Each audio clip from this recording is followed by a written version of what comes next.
Hi, I'm Ben Ferguson, and welcome to your AMAC Weekly News. Unfortunately, this week we have to start on a somber note. Radio host, a legend, Rush Limbaugh, has passed away at the age of 70 after battling lung cancer. We'll have more on his life and legacy coming up in just a second. Up next, New York Governor Andrew Cuomo is under fire by everyone, including members of his own party. This all goes back to decisions he made dealing with COVID-19 and forcing positive patients into nursing homes in the state. Now there's a significant cover-up. We'll have more on that in just a moment. And finally, AMAC Action President Bob Carlstrom is here to discuss the dangers of the first bill brought before the 2021 session for the U.S. House of Representatives. All that in just a moment. But a quick reminder, if you haven't hit the share button, make sure you do that right now. Your AMAC Weekly News starts right now.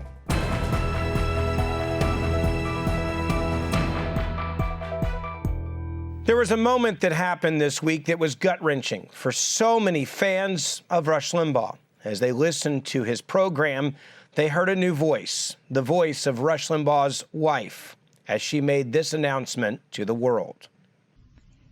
It is with profound sadness I must share with you directly that our beloved Rush, my wonderful husband, passed away this morning due to complications from lung cancer. As so many of you know, losing a loved one is terribly difficult. Even more so when that loved one is larger than life. Rush will forever be the greatest of all time. Rush was an extraordinary man, a gentle giant, brilliant, quick-witted, genuinely kind, extremely generous, passionate, courageous, and the hardest working person I know. Rarely in life do you meet an individual that can have an impact over millions of people in a positive way. That person was Rush Limbaugh. For me, he changed my life. I wouldn't be sitting here today doing what I'm doing if it wasn't for the inspiration of Rush Limbaugh, who I was first introduced to in the back of my mom's minivan when I was just 12 years old. Rush Limbaugh allowed me and many others like me to have a voice. In fact, for me, it was incredibly important because on the radio, people didn't judge me based on the perception of my youth. I was able to have debates, start my own show when I was just 12 years old, all because of Rush Limbaugh. Rush Limbaugh has allowed for other conservatives, just like myself, to flourish, to be able to stand up for the ideals that we believe in. In fact, Rush Limbaugh literally saved the AM dial. Before Rush Limbaugh, you had FM that came along. And when the FM signal came along, people immediately abandoned AM stations because it sounded better on FM, specifically music. And then Rush Limbaugh hit the airwaves and went viral before we even knew what that meant. And before you knew it, he was on 600-plus radio stations around the country, speaking to tens of millions of Americans every single week. Rush Limbaugh is a legend, someone that will never be replaced. But what he did leave behind is an amazing legacy, a legacy of hundreds and hundreds and hundreds of conservative talk show hosts that will continue to fight the way that he did. What Rush Limbaugh understood was this: we need to have a grand debate in this country. We need to have long-form formats to actually explain what liberalism is doing to this country. And we need to have a place where we can have an exchange of ideas.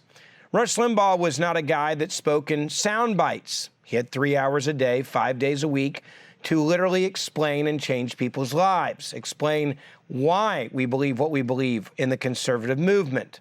Rush Limbaugh also really helped create people, just like Donald Trump. Without Rush Limbaugh, I would argue that Donald Trump probably would have never happened in this country. And yet, Rush Limbaugh did all of this as one man. What I will say about Limbaugh is this: he was an icon. He will go down in history as the greatest talk show host that ever lived. From a personal standpoint, I say to Rush's family, thank you. Thank you for sharing this incredible man with all of us. Thank you for creating an industry that didn't exist before you. Thank you for giving people like me the opportunity to continue to carry the torch. When we found out about the passing of Rush Limbaugh, my phone exploded with other people in the industry, text messages and phone calls of people that were talking about what an amazing impact he had had on all of our lives. If I got one message, I got 100 from different local talk show hosts and even syndicated talk shows that said, imagine what you would be doing right now if Limbaugh hadn't created this entire industry for all of us. For that, all of us say thank you. To Rush Limbaugh's family, we are praying for you. We will stand beside you. And most importantly, we promise to do everything we can as a large group of talk show hosts to try to fill the shoes of one man. Rush Limbaugh was an incredible human being. He was an incredible ambassador for compassionate conservatism. And he will be missed by many for years and years and years to come. For months and months, conservatives have been calling for an investigation into the actions by New York Governor Andrew Cuomo regarding his COVID-19 nursing home stance that he took months ago. Now, rather than provide answers, Governor Cuomo's administration attempted to cover everything up by claiming all of the accusations that many were making about the number of people who died because of his decisions were just lies and fake news. After months and months of lies, Cuomo has finally been forced to admit that he should have moved sooner to release relevant data related to the COVID-19 massive amounts of deaths that happened at nursing homes. Now, this is only because his own party began to criticize his administration's handling of the scandal, because so many people in New York realized that the numbers they were receiving from his administration were just not accurate or true.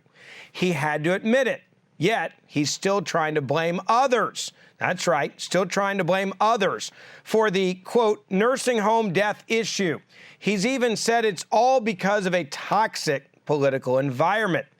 Take a listen to Governor Cuomo's so-called apology for the numbers and the issues with them. I have said repeatedly, we made a mistake in creating the void. We made a mistake in creating the void. When we didn't provide information, it allowed press, people, cynics, politicians to fill the void. When you don't correct disinformation, you allow it to continue. After watching that clip, you have to ask yourself, what does all of that even mean? Is Cuomo saying that he accepts responsibility for letting people wrongly think he did anything wrong? Well, Cuomo has faced calls now to resign since the Associated Press reported that his administration had significantly, on purpose, underreported the number of recovering COVID-19 patients who were sent back to nursing homes to finish their recovery process. Now, this all happened because of a controversial order Cuomo implemented last March, forcing COVID-positive patients back into nursing homes, which house some of our country's most vulnerable citizens.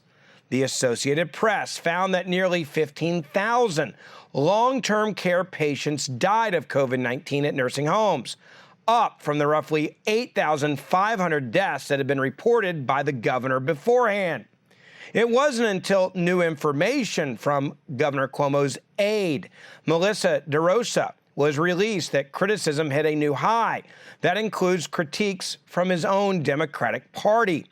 DeRosa admitted during a private phone call that the Cuomo administration purposely withheld data requested by New York state legislators because they worried it could be, quote, used against us by the Department of Justice under then-President Donald Trump. You heard that correctly. They hid the real numbers of American deaths because they were afraid of the Justice Department. Well, now Democratic lawmakers are being forced to come out against Governor Cuomo for this horrific cover-up. One lawmaker is New York State Senator Alessandra Biaggi, who tweeted this: No, New York Governor Cuomo, you did not tell the entire Senate or Assembly that there was a DOJ investigation as the reason why you didn't share the nursing home numbers. I found out about a DOJ investigation with the rest of New Yorkers in the New York Post story Thursday night. Well, she wasn't the only one. New York State Senator Rivera also pushed back on Cuomo's claims that he informed the New York State Legislature that the DOJ investigation was the reasoning behind the delay in transparency. That's how they're spinning it. When asked if his experiences matched the claim of Cuomo, Rivera tweeted this: "Outside of what I read in the paper, ? Let me clear my throat here. It does not. Not only is Cuomo lying about his cover-up of thousands of deaths just to avoid a Trump Justice Department, that's his excuse now, but he is also blaming everything on the frontline workers in the state, throwing, that's right, the nurses, doctors, and frontline workers under the bus, saying it's their fault that so many people died." Take a look at this. We have 613 nursing homes in the state. 365 received a person from a hospital. Of the 365 that received a person from this March 25th guidance, which was then superseded in May, 98% of those 365 already had COVID in their facility. COVID did not get into the nursing homes by people coming from hospitals. COVID got into the nursing homes by staff walking into the nursing home. So let me just clear all of this up for anyone that's wondering about this issue now with Governor Cuomo. Cuomo lied. Whether the media wants to admit it or not, Cuomo lied, and Americans died because of his decisions. And now Cuomo is blaming the men and women on the front lines who also have died helping these people. Yes, this is sick. It's a disgrace. And if a Republican would have done this, they already would have been run out of office and probably out of town. Right now, it's important that we raise our voices to prevent people like Cuomo from continuing to get away with this. AMAC is here to make sure that every senior citizen in this country is protected, regardless of who is in office. As for Governor Cuomo, we will continue to tell the real story of what happened so that there is accountability and transparency. Well, Congress has been hard at work doing everything they can to help destroy this country and our freedoms. And they've got legislation now that they're moving forward with since they pretty much run out of executive orders, decide to just go around Congress altogether. Joining me now to talk about this, the president of AMAC Action, Bob Carlstrom. Bob, I appreciate you coming on. And the first bill introduced in the House of Representatives is a bill sponsored in part by Speaker Nancy Pelosi. So clearly this has the weight of the Speaker's office behind it. It's H.R. 1. It's a monster of a bill that focuses entirely on federalizing elections and also controlling speech. They say protecting free speech. That is not what's in this bill at all. I want you to pick it up from there. It's a monstrosity, and you phrased it well. What it does effectively is it usurps a portion of the Constitution which enables the Congress to make certain recommendations and changes relative to the election of federal members or federal House of Representatives and U.S. senators. What they've done is they've expanded upon that and created a 791-page bill, of which the first two-thirds of it provide extremely detailed directions on the conduct of those elections, and thereby forcing the states essentially to follow and conform to what they prescribe in the bill. It's really outrageous, and it's an affront to the states and federalism. You look at this bill, not only do you have a requirement for the availability of online voter registration, but also automatic voter registration for so-called eligible individuals. Also an entire section prohibiting false statements regarding federal elections and the restoration of voting rights to those with felony convictions, so long as they aren't in a correctional institution or facility at the time of the election. This seems like it's taking away not only the states' rights, but also just saying we're going after voters that we believe are probably going to vote for Democrats, and we're just going to open up the floodgates to them regardless of what crimes they've committed. That's exactly right. In addition to it, they authorize voter harvesting indirectly by making it a crime to interfere with people helping others to vote, which means that they essentially enable people who go around and collect ballots or deliver piles of ballots to voting centers and to interfere with them. And that's where a lot of the fraud has occurred, and make it a federal crime. And so they do a reverse on it. The bill itself is so well written, but it is essentially a wolf in sheep's clothing. One of the things that I think people need to be very concerned with and aware of, Bob, is the fact that what Democrats are marketing this bill as, and what the media is helping them do in marketing this bill, is they're saying this gives us uniformity nationwide. This is going to give us integrity with our voting system nationwide. Do not be fooled by that presentation, because it is the complete opposite of that. This is a total takeover of the election process to give a massive advantage to the Democrats who are in the House, who are in charge of the Senate, and who are in charge of this White House. That's exactly right.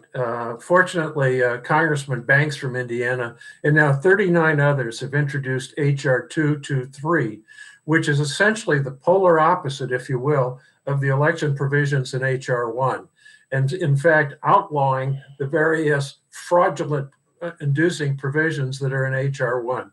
So I think that's a very good response. A lot of people are weighing in on this. It is really a shocking example of a big nanny state attempt to take over and federalize our national election system. Keyword there, federalize our election system, which is not what we are supposed to have in this country. You're supposed to have states' rights in this country. You're supposed to have your state do your election the way that they see fit. Yeah. And this idea that we should have this uniformity, as they're calling it, this integrity nationwide, I'll say it again, do not be fooled by the way the media and the left is presenting this. It's a total takeover of our election system, and your governor should be standing up for you no matter where you live in this country. That's exactly what AMAC Action, by the way, is going to be working on. Bob, I appreciate you coming on, and I can promise the people watching right now, you guys at AMAC Action are not going to stop monitoring this, and you're going to be fighting back at the state level. Absolutely. We will be there. We're working with state organizations as we speak. Election reform really has to primarily occur at the state level, and that's where the action and that's where the constitutional responsibility lies. Bob, I appreciate your time. And for everyone watching, you will be getting updates from AMAC Action. So make sure you are looking at the website. Also, your emails. We're going to keep you updated on this. That's it for this edition of your AMAC Weekly News. Please make sure you share this broadcast. Hit that share button with your family and friends and help us fight back against big tech. Make sure that you tell your family and friends about AMAC. It is so important right now, more than ever, that you continue your membership with AMAC. Renew it if you need to. And if you haven't joined AMAC, you can easily join AMAC. It's right at the bottom of the screen on how you can join. Make sure you get in the fight and stand side by side with millions of other conservatives as we continue to try to hold Washington accountable. I'm Ben Ferguson, and I'll see you back next week for our next episode.